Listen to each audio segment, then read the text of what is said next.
الذین انعمت علیہم، اسی صراط مستقیم کی وضاحت ہے منفی انداز میں، غیر المغضوب علیہم ولا الضالین۔ یہ سب میرے بندے کے لیے ہے اور میں نے اپنے بندے کو دیا دوست۔ اس کو میں نے ایک مرتبہ یہ ترازو کی شکل کو لکھوایا تھا۔ دیکھیے یہ ایاک نعبد و ایاک نستعین، یہ ہے وہ ترازی کی وہ ڈنڈی۔ واو جو ہے ایاک نعبد و ایاک نستعین، واو جو ہے گویا کہ وہ مٹھ ہے جس سے کہ ترازو کو پکڑا جاتا ہے۔ ادھر ایک پلڑا ہے، یہ 3 آیتیں ہیں، الحمدللہ رب العالمین الرحمن الرحیم مالک یوم الدین۔ اس کا نتیجہ کیا نکلا؟ ایاک نعبد۔ آپ نے شاید یہ سنا بھی ہو، ایک بہت ہی عمدہ قرات کا ریکارڈ ہے قاری عبدالباسط عبد الصمد کا، وہ یہیں سے چل کر سورہ فاتحہ کی قرات کر کے ایاک نعبد پر آ کر رکتا ہے، الحمدللہ رب العالمین الرحمن الرحیم مالک یوم الدین ایاک نعبد۔ گویا کہ یہاں یہ سورت بالکل ہاف ہو گئی۔ 3 آیتوں میں اللہ کی حمد ہے، ثنا ہے، تمجید ہے، جس کا نتیجہ ہم تیری ہی بندگی کریں، تیری ہی اطاعت کریں۔ لیکن اب اس کے بعد سوال ایاک نستعین، اسی کی جو استعانت کیا درکار ہے؟ ہدایت۔ ہدایت سب سے بڑی استعانت ہے، ہدایت ہی تو سب سے بڑی مدد ہے۔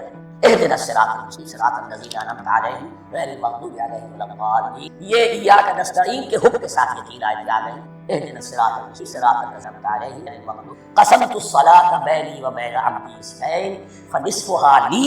ونصفها لعبدی ولعبدی ما سأل۔ اللہ تعالیٰ اس سورہ فاتحہ کا اصل مفہوم وہ بھی ہمارے ذہنوں پر، ہمارے شعور سطح پر اجاگر کیے، ہمیں توفیق دے کہ جب پڑھیں جب سنیں تو وہ کیفیت اگر ہو جائے، اس لیے کہ اس ہے الصلاۃ معراج المومنین، نماز تو اہل ایمان کے معراج ہے۔ اس حوالے سے ہم یہ سمجھ سکتے ہیں کہ کوئی وقت ایسا آ سکتا ہے کہ انسان کو واقعتاً روح انسانی واقعتاً اللہ کے یہ جواب سن انہونی معلوم ہوتا ہے، خطاب آخر اٹھتا ہے، حجاب آخر کرتے خطاب، مخاطبہ الہی کے بڑے ثابت، مخاطبہ محادث اور تحدیث اللہ بندوں سے کلام ہے۔ اب آئیے بسم اللہ الرحمن الرحیم، اب یہ سورہ بقرہ شروع۔ سورۃ البقرہ جو 286 آیات میں تقریباً 2.5 پاروں میں۔ ہر شخص جانتا ہے کہ قرآن حکیم حجم کے اعتبار سے سب، لیکن یہ معاملہ صرف حجم کا۔ نبی اکرم صلی اللہ علیہ وسلم سے سنام القرآن قرار دیا۔ آپ نے فرمایا لکل شیء سنام، ہر چیز کی ایک چوٹی ہوتی ہے، جیسے اونٹ کا کوہان ہوتا ہے۔ وسلام القرآن البقرہ، سلام القرآن قرآن کی چوٹی جو ہے۔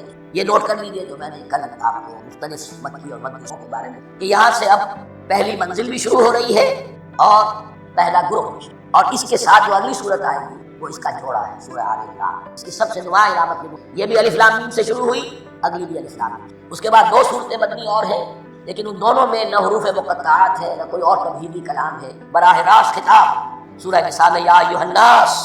اور سورہ مائدہ میں یا ایھا الذین آمنوا، کوئی تمہیدی بات نہیں، کوئی حروف مقطعات نہیں، براہ راست۔ وہ ایک جوڑا ہے سورہ نساء اور سورہ مائدہ، اور یہ ایک جوڑا ہے سورہ بقرہ اور سورہ آل عمران۔ سورہ بقرہ اور سورہ آل عمران کو نبی اکرم صلی اللہ علیہ وسلم نے الزہراوین بھی قرار دیا۔ زہرا کہتے ہیں بڑی روشن، یہ حضرت فاطمہ رضی اللہ تعالیٰ عنہا کے نام کے ساتھ آتا ہے، فاطمہ الزہراء، تو زہرا بہت روشن دمکتی ہوئی۔ الزہراوین یہ 2 نہایت دمکتی ہوئی جو قیامت کے دن 2 بدلیوں کی شکل میں ظاہر ہونے فرمایا، اور جو لوگ ان صورتوں سے محبت کرتے فرمایا اللہم ربنا اجعلنا منہم، ہمیں اللہ تعالیٰ ان میں شامل کرے۔ اس سورہ مبارکہ کو 2 حصوں میں تقسیم، جیسے کہ رکوع آئیں گے، پارے بھی بدلیں گے۔ حصے پہلے حصے میں اصل روح سکون سابقہ امت مسلمہ یہود سے بدل، دوسرے حصے میں اصل خطاب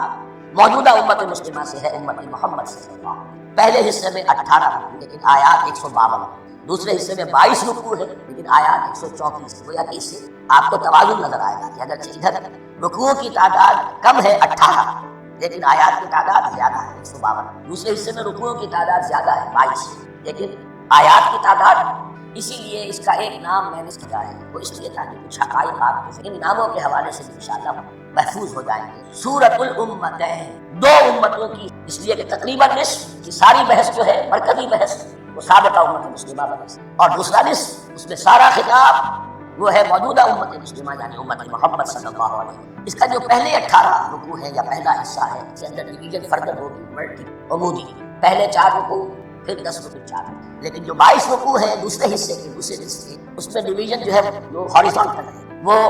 افقی تقسیم ہے، عمودی نہیں، وہ میں بعد میں بیان کروں گا جب ہم ان کو پہلے سے اس پہلے حصے کی ہے، پہلے 4 رکوع پھر 10 رکوع اور پھر 4۔ پہلے 4 رکوع یوں سمجھیے کہ پورے قرآن مجید کے حکمت اور فلسفے کا جو حصہ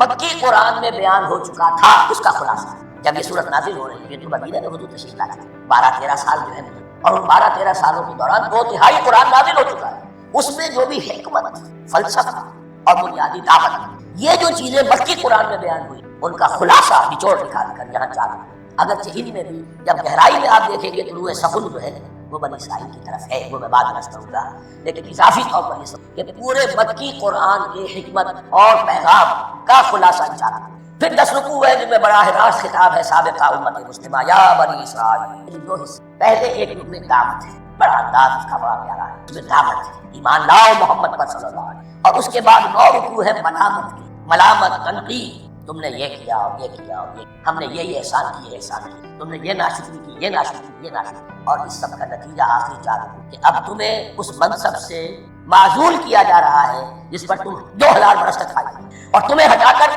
اب ایک نئی امت محمد کی شکل میں آ چکی ہے صلی اللہ علیہ وسلم، اسے اس پر فائز، اور اس کی علامت کے طور پر جسے میں کہا کرتا ہوں کارونیشن، تاج پوشی، ایک امت معزول، دوسری امت اس کا نصب ہو رہا ہے، اس کی تاج پوشی کے سمبل علامت کیا ہے؟ قبلہ تحویل، وہ قبلہ یروشلم سابقہ امت کا قبلہ ابو تدفر ہوگا، اب اہل توحید کا قبلہ مکہ کی طرف ہوگا بیت اللہ کا، تو تحویل قبلہ کا مضمون ہے جو ان 4 کو، تو یہ میں نے تھوڑی سی جو ہے آپ کے سامنے رکھ دی ہے۔ اب بسم اللہ الرحمن الرحیم، الف لام، الف لام یہ حروف مقطعات ہیں، یہ علیحدہ علیحدہ پڑھے جاتے ہیں، علم نہیں پڑھ سکتے، الف لام ہا میم ہا علیحدہ میم علیحدہ، اگر لکھے ہوئے ہوتے جڑے ہوئے، کاف ہا یا عین صاد لکھے ہوئے جڑے ہوئے پڑھے جائیں گے علیحدہ علیحدہ، قطع علیحدہ،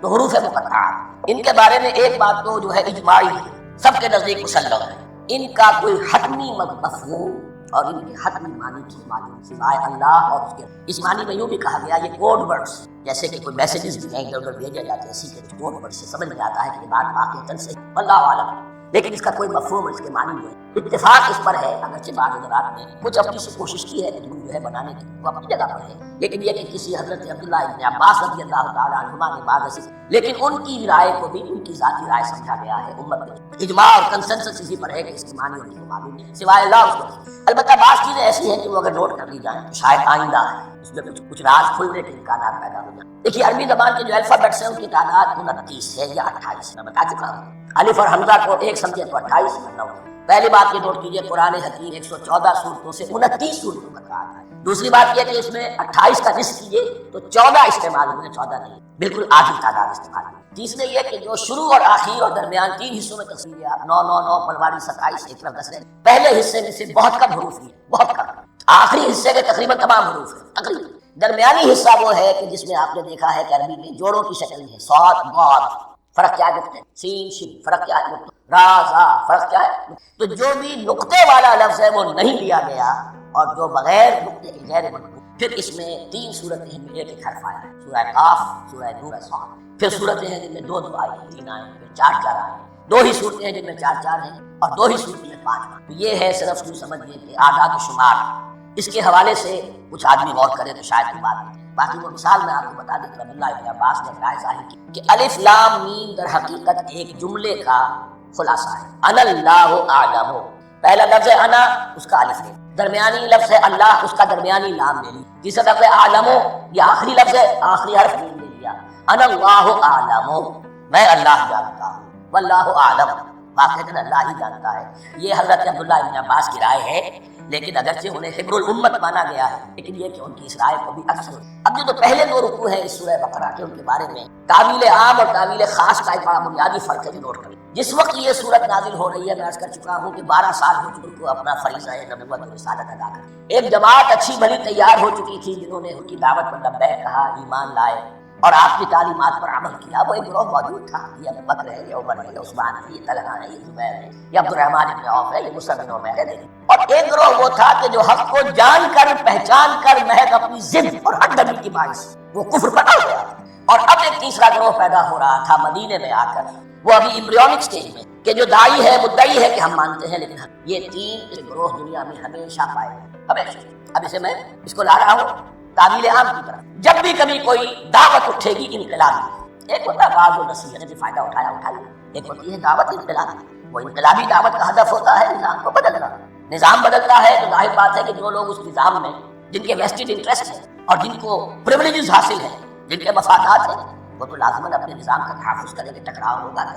تصادم میں جانی نقصان بھی ہوگا، مالی نقصان، یہ گویا کہ کسی انقلابی دعوت کے لوازم ہے، اگر یہ شے نہ ہو تو دعوت انقلابی ہے، اس اعتبار سے ہر انقلابی دعوت کے جواب میں تین طبقے پیدا ہوتے ہیں۔ ایک وہ کہ جو اس دعوت کو قبول کرتے ہیں دیانت کے ساتھ، خلوص اخلاص کے ساتھ، اور پھر پوری جواں مردی کا ثبوت ہے ہر کے بعد آباد۔ اب جو آئے جان دینی پڑے حاضر ہے، مال دینا پڑے حاضر ہے، کوئی تکلیف آئے، کوئی مشقت آئے، کوئی مصیبت آئے، کوئی قربانی کرے حاضر ہے۔ جب پکارا گیا واپس نہیں پھیرا کوئی فرمان جنوں کا، اور تنہا نہیں لوٹی کبھی آواز جرس، خیریت جا رہا ہے تن سے ہٹ داما، سب بھول گئی مصلحتیں۔ ایک